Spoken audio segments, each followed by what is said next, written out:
Amen. So invited to partner with that in that project. So please, after this, take the hand of our.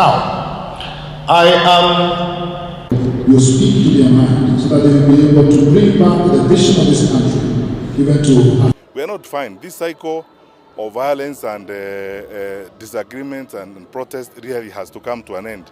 What our people and our young people particularly are seeking is that they are listened to. And our leaders, particularly our leaders in government, who are the ones who have consequential convening power, are the only ones who can put people together in the manner in which even civic leaders are suggesting, so that we can focus on the solutions to the challenges and the problems that we are dealing with. But it cannot be that, you know, when something happens like happened last Wednesday, we now begin saying things that are very interesting. Honestly speaking, it's so difficult to even try to repeat some of the things I'm hearing. How can you say, now we are talking about one community, or saying, you know, the people who were on the streets came from Muranga and Nyeri, and then they went all the way to Kericho and Kisii and Kakamega and Mombasa.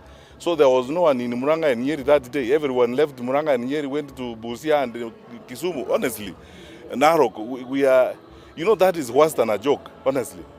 When you are talking about the grave nature of the challenges that we are dealing with, how can we trivialize such a serious national crisis and then subject it to, you know, hilarious jokes like those?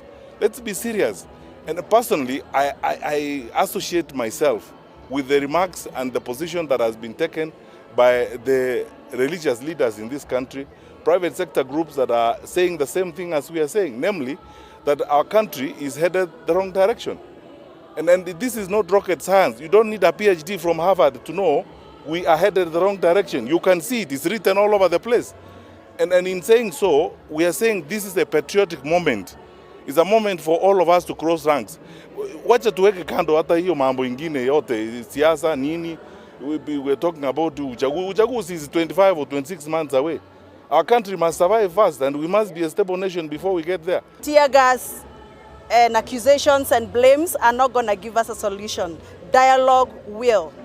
The government of the day must seek to have dialogue with the young people of Kenya. And we are waiting to see that kind of leadership, not the blame games of who did what, who said what. Enough is enough. We need dialogue.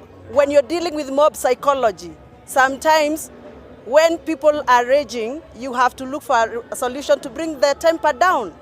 And I think the only way out of this stalemate today, it is not the tear gas, it's not the order to shoot and kill, it is not arrest, it is dialogue.